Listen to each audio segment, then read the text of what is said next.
It is October and it's Cybersecurity Awareness Month, and SC Media is taking a closer look at some of the themes that CISA is talking about this month, and that is business security and product security.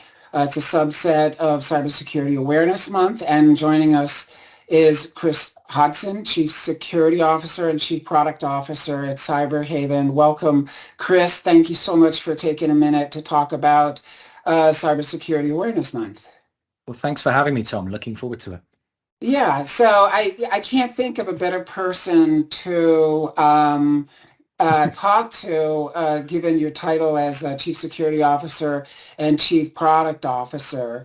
One of the things I feel like it's always a pivotal time within cybersecurity in terms of risk.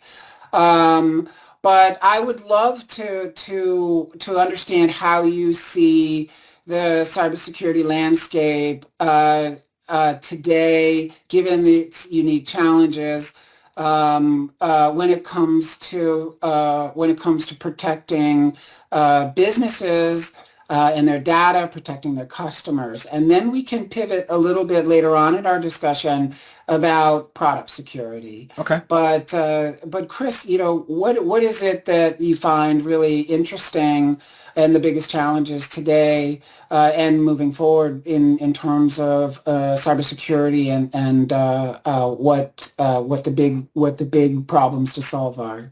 Thank you, Tom. First, it's great to be here.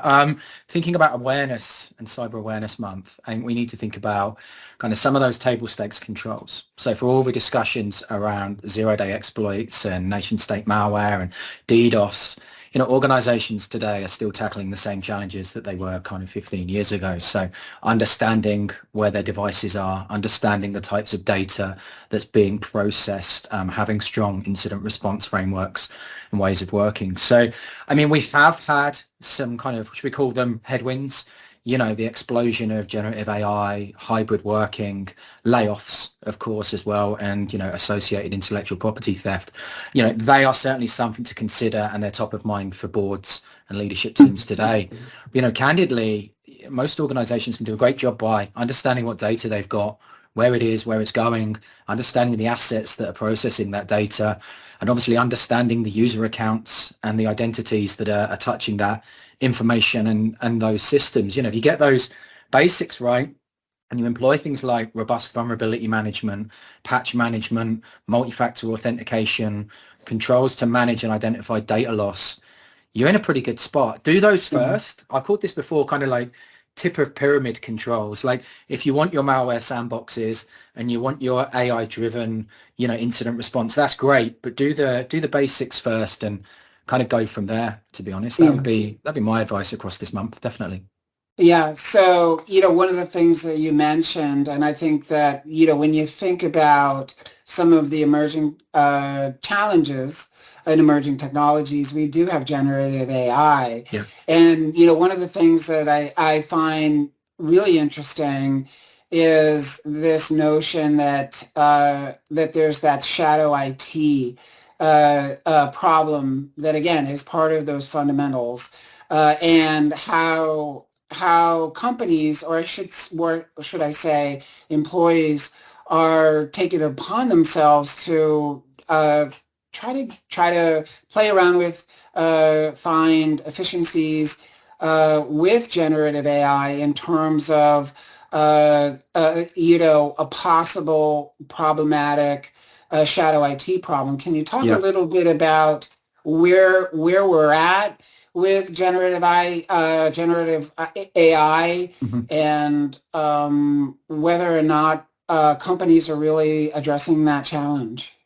It's a great question. I promised I wouldn't say people, process, and technology today, but maybe now I've said it twice. I think the generative AI problem is all of those things, right? And this is a challenge and a conversation I have with kind of CISOs and execs every week, if not every day. There's been organizations out there who have taken a very hard stance and said, we're blocking generative AI, more specifically ChatGPT in most cases, or certainly the genesis of this, it was we would block ChatGPT. But you touched on the utility, you touched on the business benefits.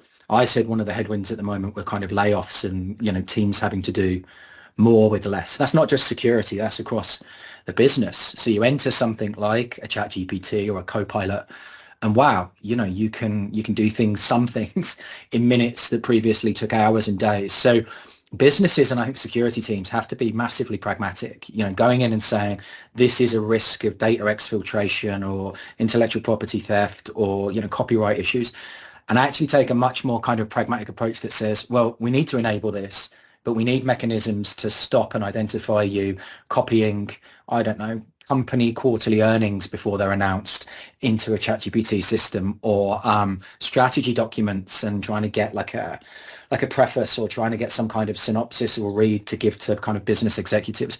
You need to make sure that your people who are in your organization know that, right? And that's not just technology, that's policies, that's procedures, that's having your security team and your privacy team like reinforce when people join, like user awareness documentation.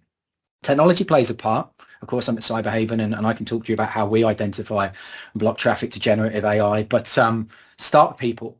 Start with people, get them to understand, educate them, say, look, we want you to do this to make your job easier, but also you need to control sensitive data and make sure you're not exposing that. It feels like deja vu all over again. Yeah. With a lot of the cloud services of yesteryear that were new and shiny at one time, where people were like, hey, look at this cloud service. We can use it to share documents internally. Definitely. Or we can post it and share documents and intellectual property and sensitive data.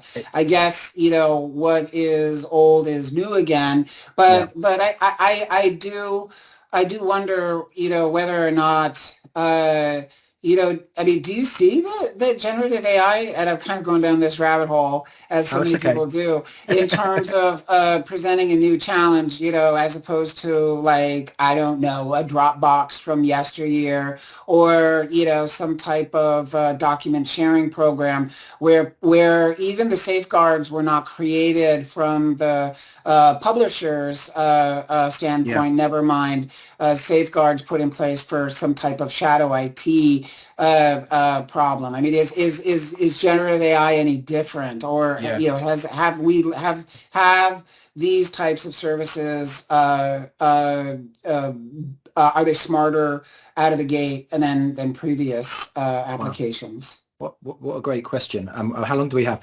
I think yes and no. I'll sit on the fence, Tom. You know me. I'll sit on the fence. I think in terms of the risks, they're the same, right? You're potentially losing sensitive information to a third party.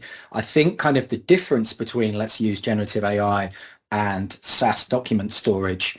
In a SaaS document storage scenario, like the visibility into where that information's going, like assuming you have a proxy server or assuming you have some form of CASB, Tom is uploading something to Dropbox. It's invariably there then in Dropbox. You may have some forensic record of that, some visibility.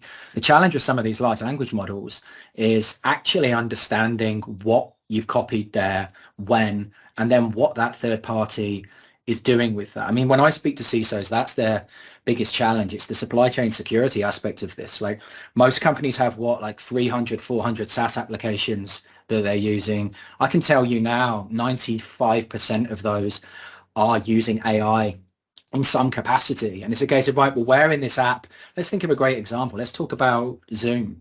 So Zoom has gone from being an application where we would talk to each other in a live environment to being a chat and messaging app to now releasing AI features that can summarize calls and put pertinent information into a summary afterwards.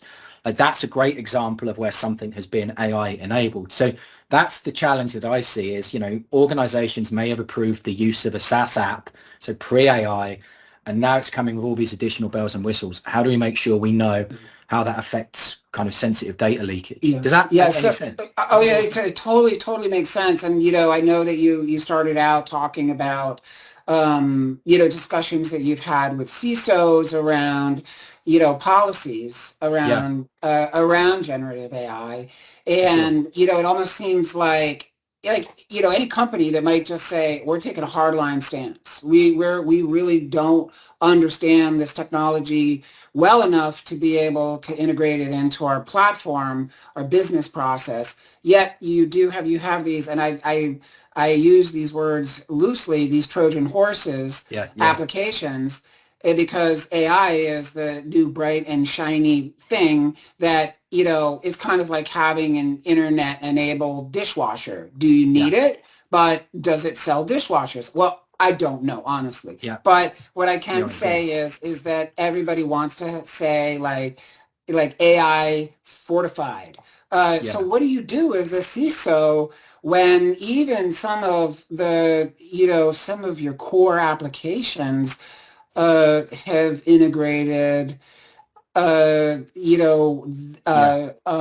technology that could potentially be the hole in which proprietary data leaks out of? With great difficulty, if I can be very honest. For new applications, that's one thing, because I would hope that most security functions are like embedded into a procurement process. So new application, we get the opportunity to ask the third party, are they using any LLMs? Which third parties are they using? In Europe, potentially it's slightly easier. Under GDPR, there's a requirement to, define what we would call your sub-processors.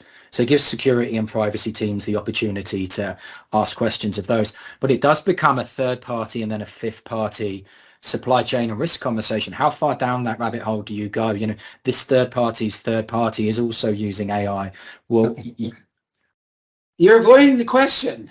What do you do as a CISO where you want to create an environment where you invite these things in as opposed to yeah, the okay. other way around in terms of Yeah, identifying the problems and got it. shutting them down? I mean, is there, I guess maybe there is no easy solution, but I know we're touching a little bit on Yeah. Cyberhaven and what you guys do. So I don't think you'd agree with me when I said there's no easy solution, but I know, no, I do agree nonetheless, completely. No, okay, Tom, I completely agree that there's no easy solution. Yeah, 100%. okay. So again, the practical advice for a CISO who's faced with these types of challenges. I would say have a defined policy, like firstly around the acceptable use of like AI, even in your organization or as a third party as part of your supply chain.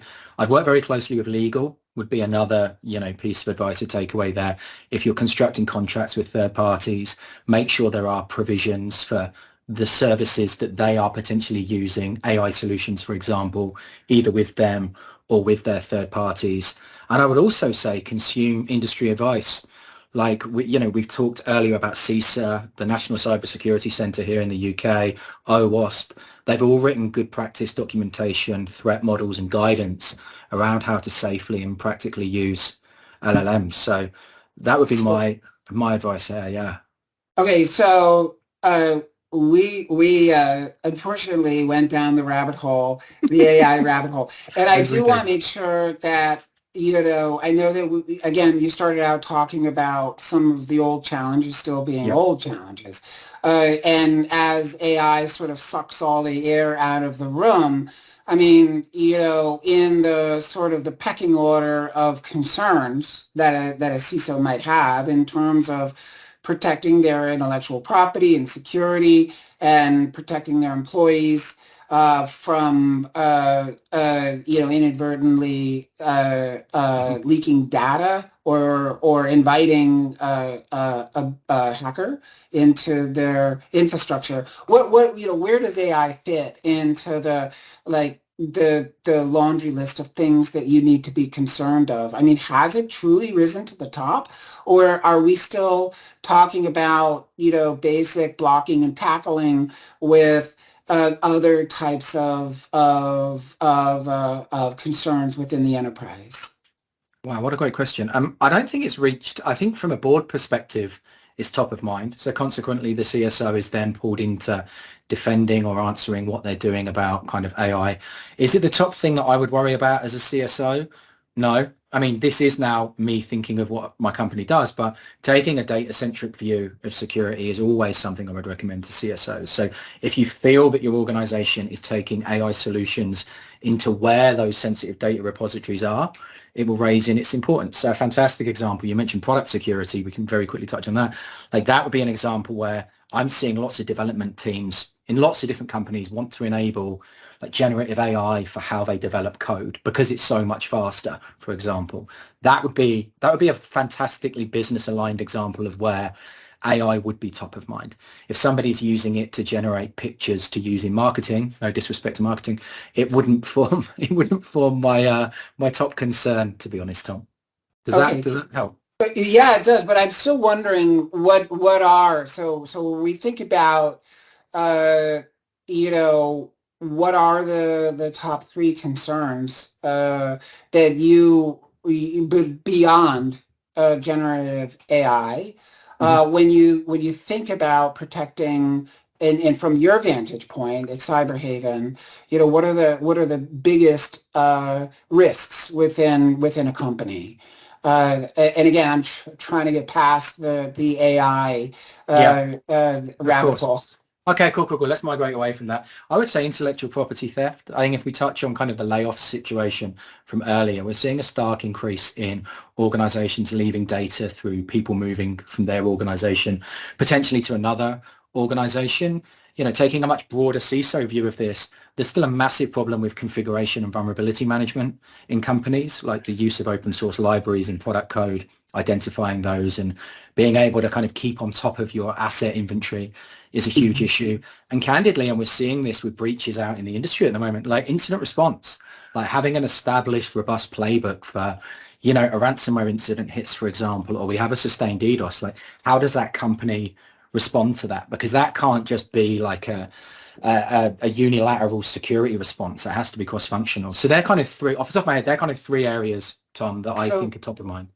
yeah, one of the things it's not the most pleasant thing to touch on, but I do think that the layoffs that we've been seeing and some of the struggles and consolidation within the business world, never Of mind the course, cybersecurity world, of course. is hard to miss.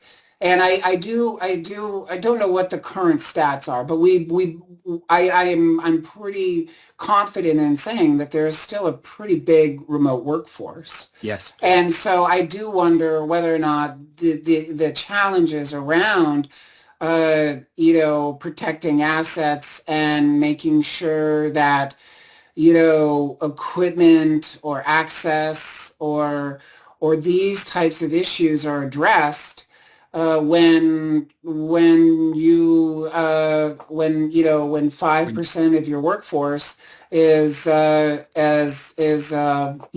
off. Right. Yeah. Does the remote aspect help or hurt the sort of unenrolling people within their corporate environments? Yeah, another great question. I think it depends.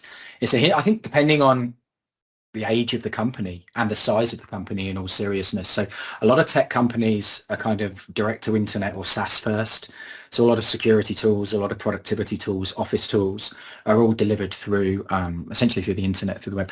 In those scenarios, other than bandwidth, like remote work doesn't necessarily cause an enormous problem. However, think of large financial services, pharmaceutical organizations, 100 years old. Like they still have local area networks. They still have security tools that are delivered from a data center. That causes a problem with remote work, with remote provisioning, with remote deprovisioning, also with incident response and forensics as well. So I think it depends. It doesn't help. It doesn't help anyone, to be perfectly honest. Certainly not the security team, but I think it depends on the size of the organization, to be honest, Tom. Well, we're gonna have to leave it right there, but Okay. I really appreciate your time and trying to bring some awareness this month around some super important issues. And that's not to say that we aren't going to try to raise awareness around these issues next month and the Yeah, of course. months ahead. But thanks for shining a spotlight on some of these challenging issues. And again, I'd like to Brilliant. remind anybody who's watching that we'll have a link to Cyberhaven and some more great information regarding October Cybersecurity Awareness Month. Thank you. Brilliant stuff. Thank you, Tom.